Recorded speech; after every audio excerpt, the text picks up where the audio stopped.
Let's go back a long time ago, and we have man number 1 with wife number 1, and man number 2 with wife number 2.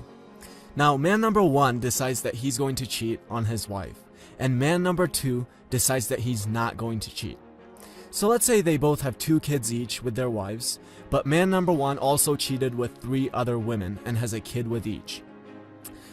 That gives the cheater a total of 5 kids with his genes, and the non-cheater a total of only 2.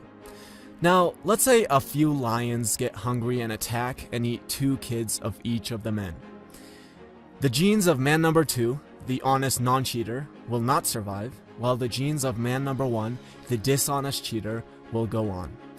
This is the main idea of the selfish gene. If there's a gene that's not selfish, it will disappear over time. The cheat on your wife genes will go on, and the don't cheat on your wife genes will go extinct. Let's look at another example. What if you're walking home to your family and you come across an empty hut? The people who own the hut are out gathering food, but they've left the hut all by itself, and you see that there's food in there. And you know you're not going to get caught if you go in and steal all the food. Are you going to be selfish and steal, or are you going to be a good guy? Well, let's look at it in terms of man number 1 and man number 2 again. Man number 2 decides to be honest again and goes home with what he has. On the other hand, man number 1 goes in and steals everything, adds it to everything else he has gathered, and brings home twice as much food. Now famine strikes. Both families of man number 1 and man number 2 are struggling to feed themselves, but man number 1 has twice as much food because he was selfish.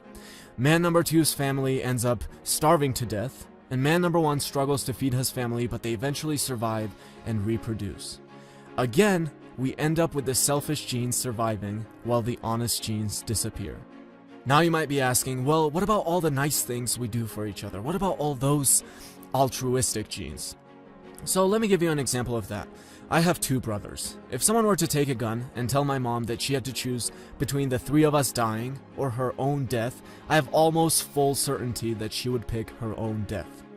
So how does that work then? Where's the selfish gene there? A selfish gene is obviously not going to want that, right? Well, let's actually take a closer look. My mom's over 50 now, so she's not going to be reproducing anymore. She does have 3 sons, however, who are all capable of reproducing. So the decision is between absolutely no chance of reproduction or a very high chance of reproduction and survival, considering 3 healthy sons. Keeping this in mind, it now makes perfect sense for a gene to be selfish and want my mom to sacrifice herself. She's not going to sacrifice herself for any random 3 brothers. Why not? It's not like we're the best 3 brothers in the world. What's the difference? The difference is that they don't carry her genes. So the selfish genes logic is very clear here. When you're a 50-year-old woman and you have 3 sons, it makes absolutely perfect sense to pick your own death over the death of your 3 sons. Let's look at another example. Worker bees will sting an intruder and kill it, but in the process the bee's internal organs are ripped out and it dies as well. Wow, now that can't be because of a selfish gene, right? We love looking at social insects like bees and ants and glorifying them for these selfless acts.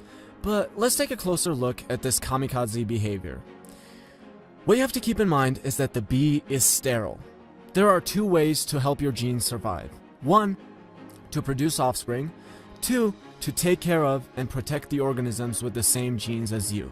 Well, since the bee is sterile and cannot produce its own offspring, it now makes perfect sense to kill itself for the organisms which do carry its genes. Dawkins says, the death of a single sterile worker bee is no more serious to its genes than is the shedding of a leaf in autumn to the genes of a tree. So now that we're not completely naive about all of this, let's make one thing clear.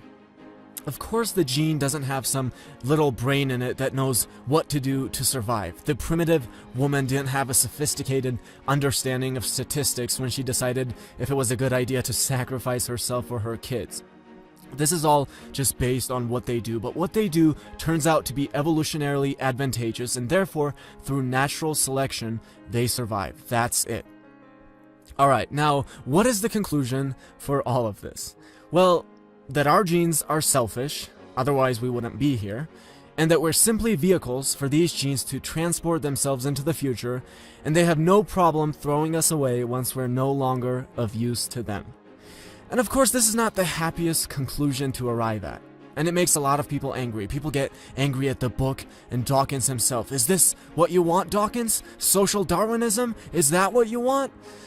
I mean, some people are probably angry even at this video, but neither Dawkins nor I want to live in a society that's governed by social Darwinism. We're just simply presenting factual information. Doesn't matter if you like the fact that a husband who will cheat as many times as he can will have a better chance of spreading his genes. That's just a fact. But how can we approach this, and what can we learn from it? Well, one, we have to start by facing reality. The reality isn't pretty. We're programmed to cheat. We're programmed to eat a lot of sugar. You have to understand what you're dealing with if you're going to go against it. It won't help you to get angry and yell, well, I'm not programmed to eat sugar, because you'll be presented with cookies and you'll overeat like everyone else. So one, face the reality. Two, we're so lucky as humans. You can't expect a bird to honor his commitment to his bird wife and not cheat on her, because he'll just go off of what he's programmed to do. But we humans have the ability. We have the ability to go against our programming. That doesn't mean that most people will go against it, but it's definitely possible. Most people won't be able to go against the urge to eat sugar when they're tempted by it, but I also have plenty of friends who do go against eating a cookie every time they're presented with one. Another thing I get asked a lot is when I'm going to have kids. And my answer is, I'm not sure if I want kids or not. I don't know if I want to play the game that I'm programmed to play, which is to have kids so my genes can keep going, or just create my own game and play that. And to this, most people's reaction is just pure shock. How could you possibly not want kids? What is wrong with you? And that's great that there's such a strong reaction, otherwise we would be extinct by now. But I might have kids or I might not. I don't know yet. I don't want it to be determined just by what I'm programmed to do, which is why most of us are brought into this world. So again, two things. One, accept the facts of natural selection. Getting angry about it doesn't help you at all. Two, realize that as a human, you're extremely lucky. You've been programmed for certain behaviors, but you can rebel against them, even if it's going to be really challenging, because you'll be up against years and years of evolution.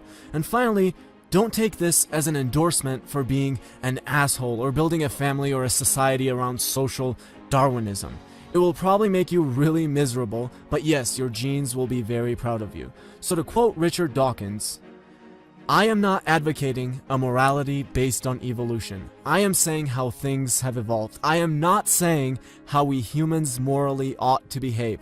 I stress this because I know I'm in danger of being misunderstood by those people, all too numerous, who cannot distinguish a statement of belief in what is the case from an advocacy of what ought to be the case.